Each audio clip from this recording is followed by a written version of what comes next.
मैं पहली दफ़ा करबला आया हूँ माशाल्लाह। इधर रौनक ही रौनक लगी पड़ी है। जन्नत के टुकड़े अंदर बोलते हैं, लेकिन ये जन्नत के सब टुकड़े जन्नत के हैं माशाल्लाह। ये इमाम हुसैन अलैहिस्सलाम और गाजी अब्बास अलैहिस्सलाम, ये माशाल्लाह ये जन्नत की जगह हैं और जन्नत के टुकड़े सब जैसे लोग चल रहे हैं। ये सब जगहें हमारे इमाम इधर घूमे होंगे।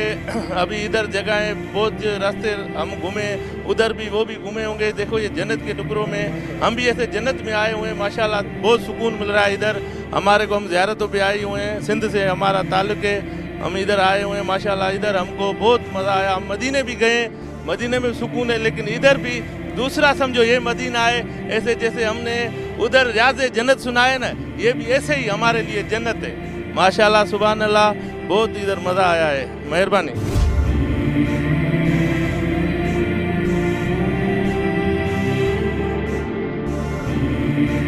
क्योंकि इमाम के ज़हूर के बग़ैर ये सरज़मीन जो है एक जैसे सैलाब की मानद है, एक तबाही की मानद है। अगर इमाम वक्त आएंगे तो इस सैलाब ज़दा दुनिया को, इस सरज़मीन को इससे निजात दे सकते हैं।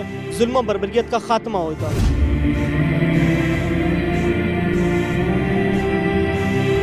अल्हम्दुलिल्लाह अल्हम्दुलिल्लाह। हम चाहते हैं कि खुदावंद करीम हमारी इतनी ज़िंदगी करे कि हाँ इमाम ज़माना का ज़हूर हो और हम गुनहगार उनको देखें।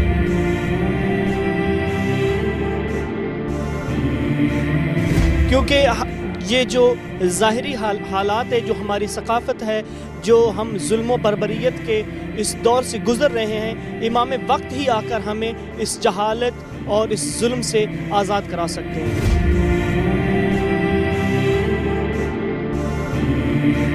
करबला हमने तो बचपन से ही सुना हुआ है कि करबला एक जन्नत है, और आज हम जन्नत में खड़े हुए हैं। अल्हम्दुलिल्लाह, ये जन्नतों में से एक जन्नत है, लेकिन ये सबसे आला जन्नत है। लोग कहते हैं और हदीसों में भी सुना है कि जन्नतुल फिरदौस सबसे आला जन्नत है। मेरे अकीदे के मुताबिक करबला से बड़ी कोई जन्नत नहीं है।